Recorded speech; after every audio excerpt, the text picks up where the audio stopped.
Hey guys, I'm so excited to be coming to you guys today with Kendra.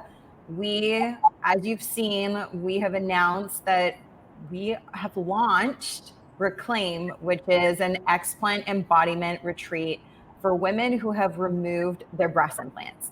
And Kendra and I wanted to just take a couple of minutes to really dive into the unique factor around this retreat, because it's very different than going on like a personal development retreat or going on a yoga retreat. This has been intentionally curated for women who have explanted. And a lot of the workshops we're doing, or even the yoga, is designed with movements that help to flesh out the body, help to bring back vitality within the body. And so everything that we've done has been curated with intention, even down to like the meals, like what you would typically eat at a retreat, which if you go look at many other retreats, most of them are vegetarian, vegan only. And that's not really what is best served for women who have come out of surgery, more recent. But even when we look at like the long-term effect for what women are needing to help to detox, flush the body, but then also bring back in these nutrients in these healthy elements. So Kendra and I wanted to hop on and just kind of share, and we're going to be releasing some videos so that this isn't super long, but we wanted to just start with, I think, like the big unique factor, which really is Kendra. Okay. So many of you know, if you've been following my journey, last year I explanted on March 2nd. So coming up a year right now, which is pretty wild. And when I came out of this journey, when I came out of the experience on the other side of surgery, there were so many harder things that I was confronted with mentally, emotionally, and physically than I realized going into surgery. I had prepared in a lot of ways on all of those fronts, but you don't know what you don't know until you've gone through something. And one of the hardest parts for me, just being raw, was seeing myself in the mirror. I knew I was going to have scars. I don't think I really, even though I had seen, like, so you go into surgery and they do this animated digital animation. So like, I know where my incisions are going to be. I know what my scar lines are going to look like, but seeing it animated versus on me was extremely different. And that was so hard. And it's still not easy right now. And so I journeyed with that for a while, and it's a longer story, but the short version is Kendra came into my life in October of 2022. And I didn't even know why I was going to see her. Somebody had told me, you just need to go see. She's like a body worker. She's amazing. You're going to love her for what you've gone through. And so when I was with Kendra, I walked in, right? You remember, you're like, so what can I help you with? And I was like, I have no clue why I'm here. I was like, I don't know what you do, except I was told I needed to come see you.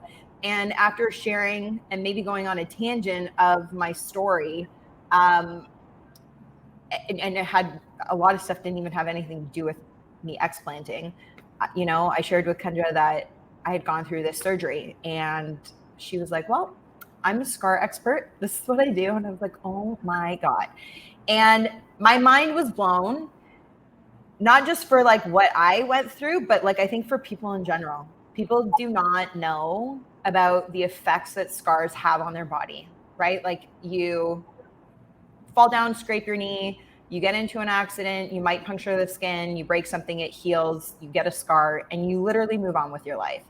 And I'm going to turn it over to Kendra to tell us why that's not just what happens. And it has all of these short-term, but also long-term challenges that can be brought into the body through your scars. So Kendra, tell us. Yeah. Thank you so much.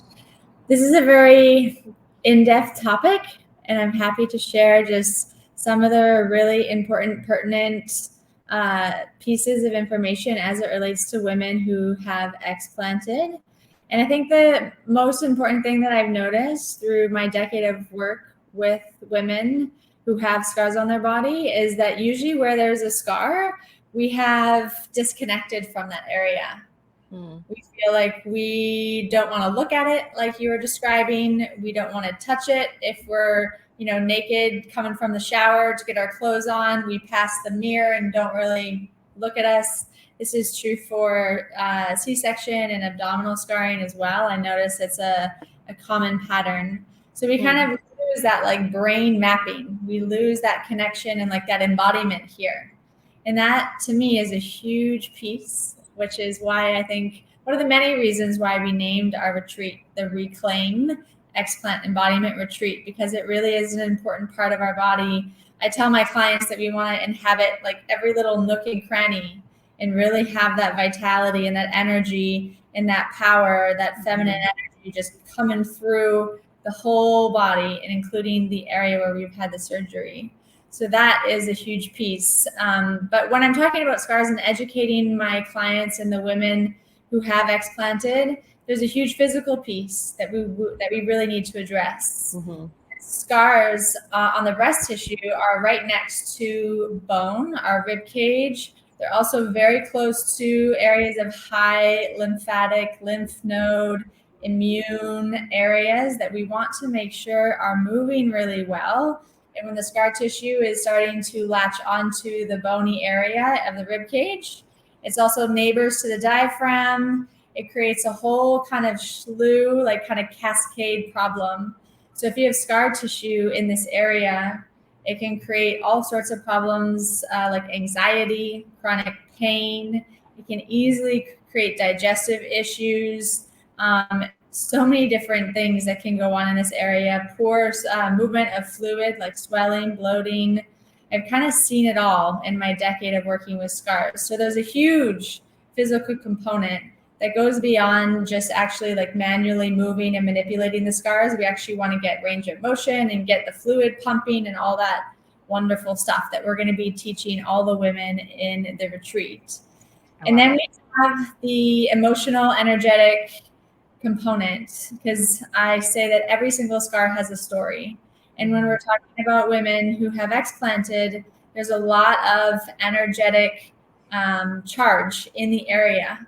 And actually, I found that working the scar physically, like actually touching it, moving it, breathing with it, that energy that gets stuck, that emotional energy, whatever it is, when that starts moving through the physicality of the exercises, that energy starts to arise and like allows to be worked in a very powerful way. It's one of the only ways that I know of where you can access that like stuck, stagnant energy. So whether the woman has done, all sorts of inner work, self-development work around explanting, actually working the scars in this way just kind of levels up and supports all of that work that that woman has already done. So we're going to be teaching the women how to do that. It's going to be part of our daily movement practice. And that's just a little kind of snippet of what we're doing with the scars.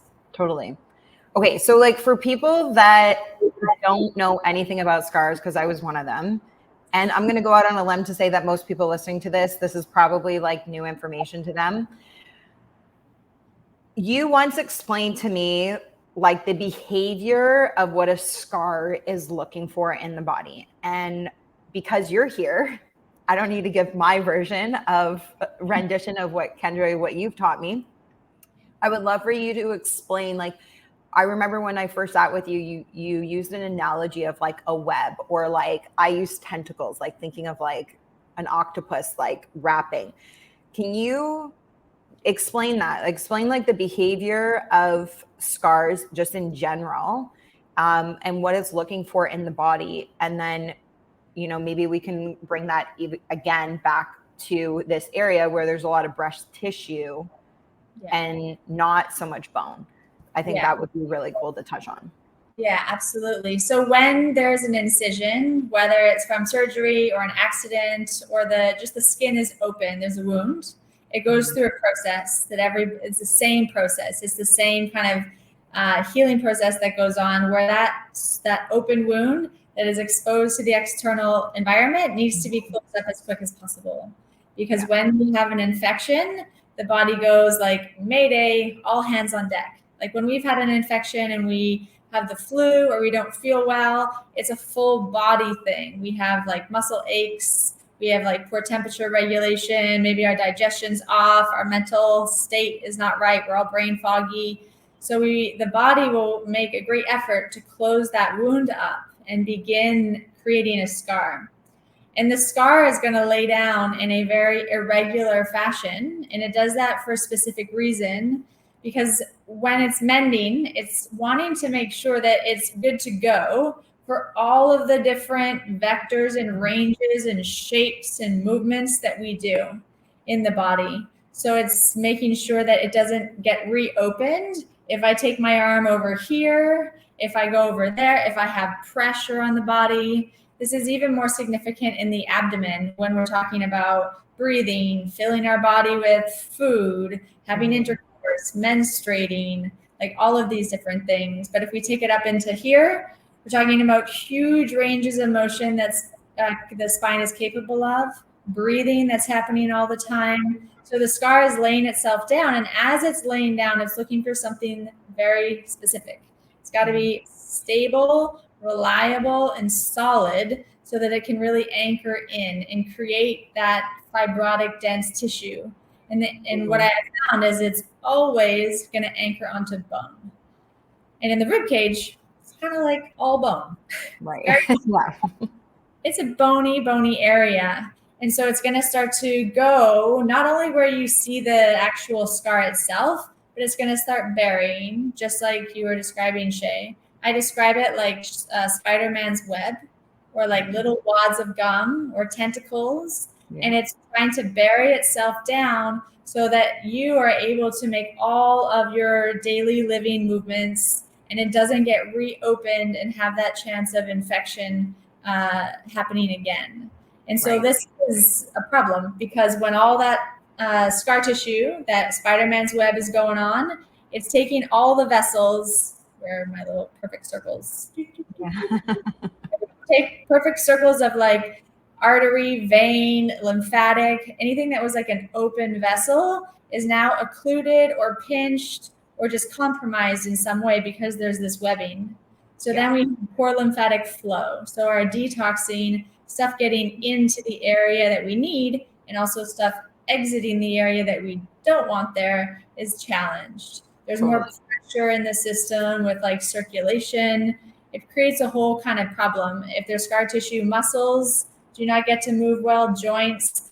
So there really is like this kind of spiraling effect that goes on because of this Spider-Man's webbing tentacle kind of thing that's happening with the scars. So we want to get working them as quickly as possible, but I've worked on women who have had scars for decades. I actually have probably too long of a story for this moment, but I was working on a woman who was in her 90s. Wow. And we worked on her scars, and she had abdominal scars. She went from going to the bathroom like 6 or 7 times a night as a 90-year-old woman, which is like freaky because you don't want to fall and hurt yourself.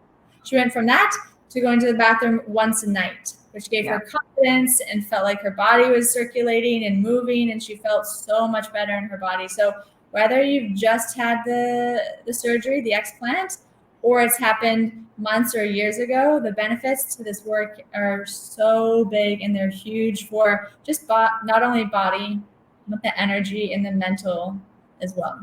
Totally. Yeah, like it's mind-blowing to me. So thank you for sharing that, because I think that's a really, really important component. And, you know, I think it just even opens up conversation, obviously, outside of just explanting, because I don't know anybody who doesn't have a scar. You know, like we've all fallen down at some point, scraped a knee, and you just don't realize that that scar could have not be the sole factor, but it could be a contributing factor to different problems that you're having in the body. And then the longer you've had that scar for, right? Like the longer and the compounding impact it can have on that problem. So it's almost safe to say the longer you've had them as the scars, the more important it is for you to get yourself on this retreat and to come and learn from Kendra hands-on. You know, we are going to be doing this work every single day through different workshops, but also through yoga. And we've got different frequency healing sessions that we are going to be doing that are going to bring in different mediums where this is all going to be encompassing. So I think it's going to be phenomenal. Anything else you want to add on that? Not really. Just to touch on, like, when you're saying, like, the longer you've had scarring in your body, it's really also about, it just makes your nervous system have to work a little bit harder. So there's a lot of like drain, depletion, like fatigue. So when people are having a lot of these symptoms that are feeling like, why is this happening? Or they're unknown, or nobody's giving me answers, which I think is a very common experience that a lot of women who've had breast implants, we want to give answers to those, and we want to resolve those questions. And a lot of it is because when you restore function and flow and movement, the nervous system rewiring gets this beautiful boost, and people just feel so much better. I have so many stories. We could sit here and have like a coffee chat every morning and share these amazing stories. But people, when you give them the right tools in that right container, it's beautiful things happen. It's amazing to witness, and I'm just really blessed that I get to be part of this and watch all of these women really thrive during this retreat. Yes, I love it. Me too. So guys, if you have questions about that, drop them in the comments below. Our DMs are also always open. So whether you're watching this on YouTube or on our Instagram, and our Instagram is below, so make sure you go over and you give us a follow. But if you have questions for either of us or around scars or around the retreat, we would love, love, love to hear from you. And also, I'm going to just include Kendra's in mind. This is our personal account as well. So, you know, wherever you would like, drop us a DM if you have questions. And again, put them in the comments. Make sure to like this and also share this, guys. Even if you've not explanted and you're watching this, we would love for you to send this to other women that you may know that have gone through this experience. It is the heartbeat behind why Kendra and I are doing this, that we want women to know that this is available to serve them. And from what we have seen, nobody's really doing this. There's a lot of online groups where women can go in and share their stories and ask questions and feel support in that way. But in the physical of coming together and having this like hands-on community experience, I don't know anybody who's doing it. So we really want this to reach them. So, right? Absolutely. I'm super excited about it. Yeah. And all of the information, again, is on explantretreat.com. So you can go there, check out the retreat we have coming up in April in Costa Rica. And then we've got a couple more planned for later this year, planning in Mexico and in Hawaii. So stay tuned for that. Thanks for watching.